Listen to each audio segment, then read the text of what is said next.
Hello, everyone. Thank you so much for joining me on another episode of the Glowhood podcast. I'm your host, Danielle. In today's episode, we'll be covering expectations from others, boundaries, and, not letting other people's expectations confine you into a box. So now let's get into it.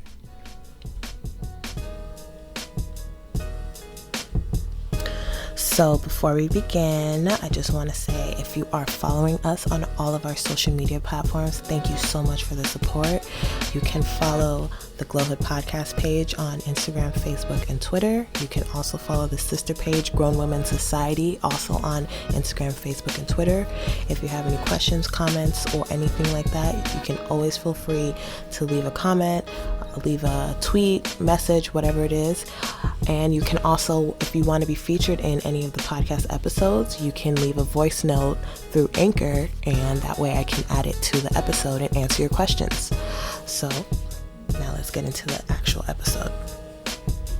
So the thing that we will be covering is boundaries, expectations, and again, not letting people to determine and put you in a box.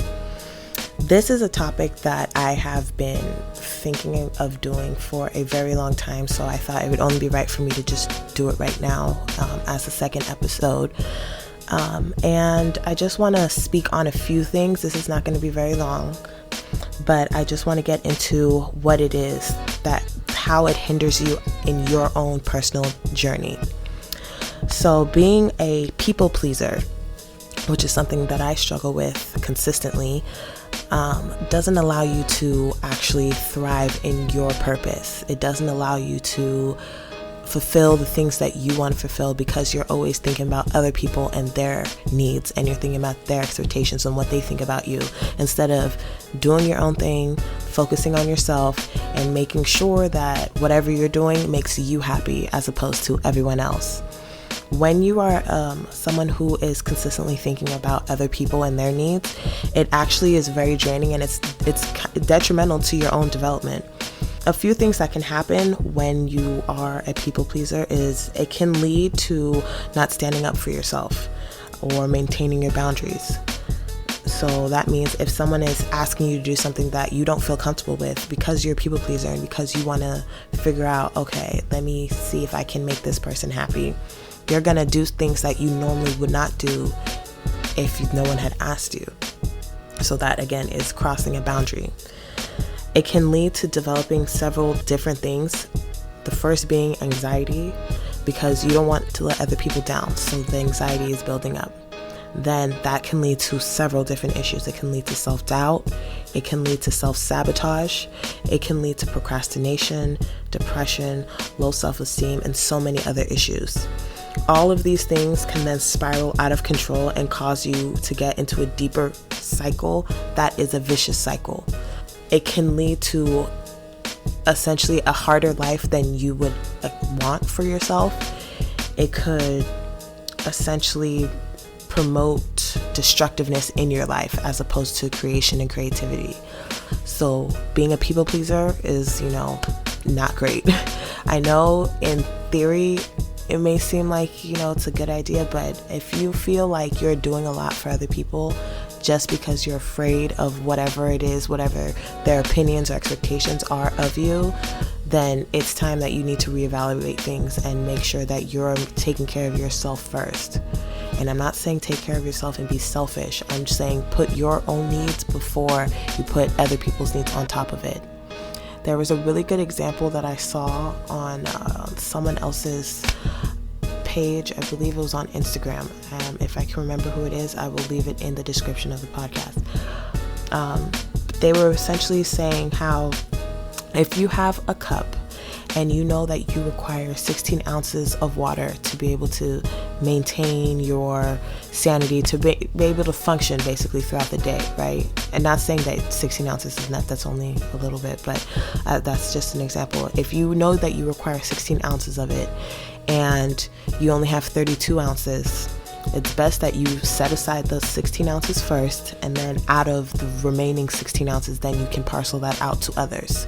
So you know that you need to take care of yourself first. Do that first before parceling out the remaining amount, because it's very easy to, if you have 32 ounces of water in total and you know you need 16, but you give everyone else about 10 ounces each, and you give 3 people 10 ounces, you only have 2 ounces left for yourself, which is not nearly enough for you to be able to do what you need to do.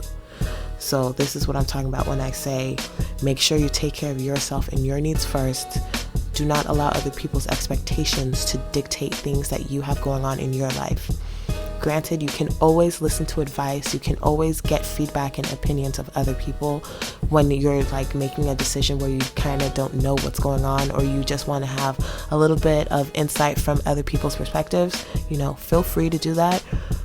Get the advice, do what you feel like you need to do, but do not allow yourself to solely move on those people's expectations or their opinions, because that's where self-doubt, self-sabotage, low self-esteem, it becomes a common theme in your life, and that's not what we were intended to be here on earth doing. So I'll give a few tips on how you can kind of combat that if you are someone who suffers from some of these issues like I've mentioned. So one thing is setting expectations for yourself is crucial. When you know your own limits and your own potential, it's easier to then either accept or deny favors or requests from other people.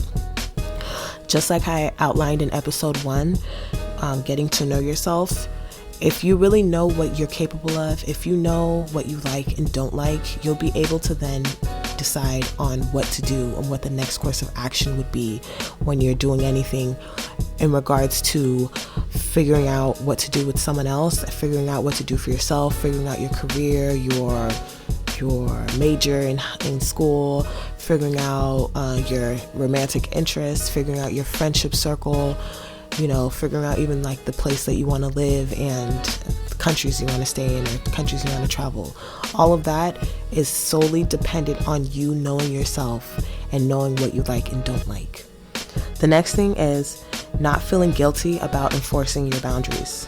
So if you state to someone that, I don't feel comfortable with this, it's crossing my boundary or it's pushing my boundary a little bit more than I would like, and they're not listening to you, that's when you have to make the executive decision to walk away.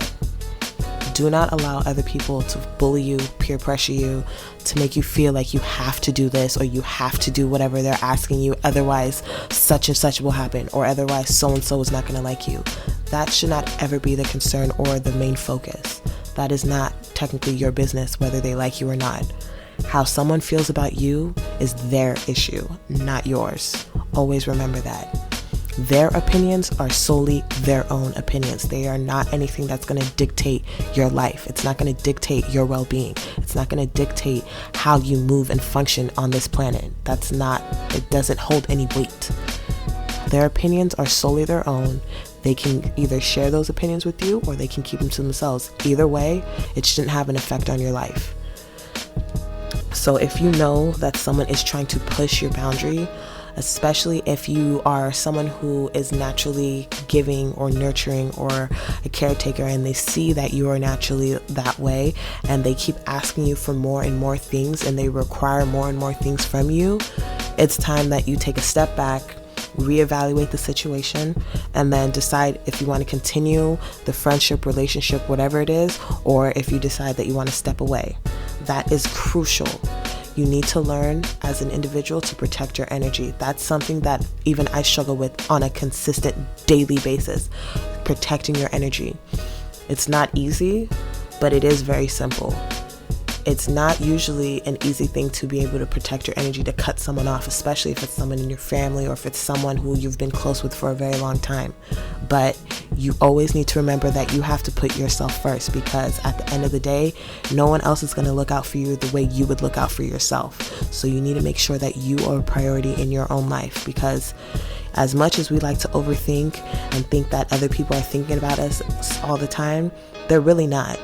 They're thinking about themselves and things that they have going on in their own lives. They're not thinking about, She didn't smile at me when I walked in the office this morning. She must have a problem with me. No, we don't know what's going on in that individual's life. We don't know. She may have had like car issues on the way to work or something and is just not focused on whatever is going on. So she probably has a lot on her mind and it's like, okay, I'm not gonna, it's just a lot going on. Don't ever take certain things personally. Again, having others' expectations is detrimental to your own development. And mind you, we're developing all the time. Even though everyone thinks that as soon as you turn 18, you're done growing, or, technically at the age of 25, your brain starts developing. Yeah, that may be scientifically accurate, but that doesn't mean that we're not learning every single day. As a person, you're going to learn something new probably once a day, something that you didn't know the day before. That's the whole purpose of, life.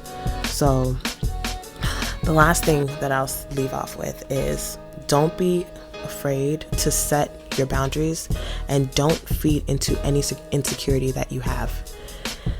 When you feed into an insecurity, it leads into bigger insecurities. It festers.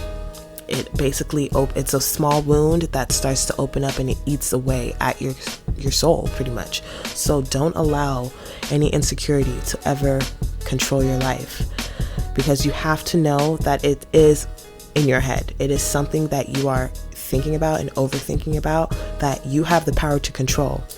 It's not something that you need to worry about in terms of, this is happening, or man, I wish I had this, or I wish I looked like that. That's not the point. You are who you are for a reason. Take the cards that you've been dealt with, whether they're good or bad, and make the best out of the situation. Make the best out of your life. You are the most powerful person in your own life. As one of my best friends loves to say, you are the most powerful person in your life. And it is true. You are. There's no one else who's more powerful in your own life other than yourself. We have people around us to guide us and to help us, but there's no one else who can make the executive decision. You are the person who controls it. That's why we are autonomous. We have our own minds. So the last thing I'll leave you off with is when people show you who they are, believe them the first time. Don't allow others' expectations to dictate your life. Don't allow others' expectations to bury you. Bloom, darling. And we'll see you on the next episode.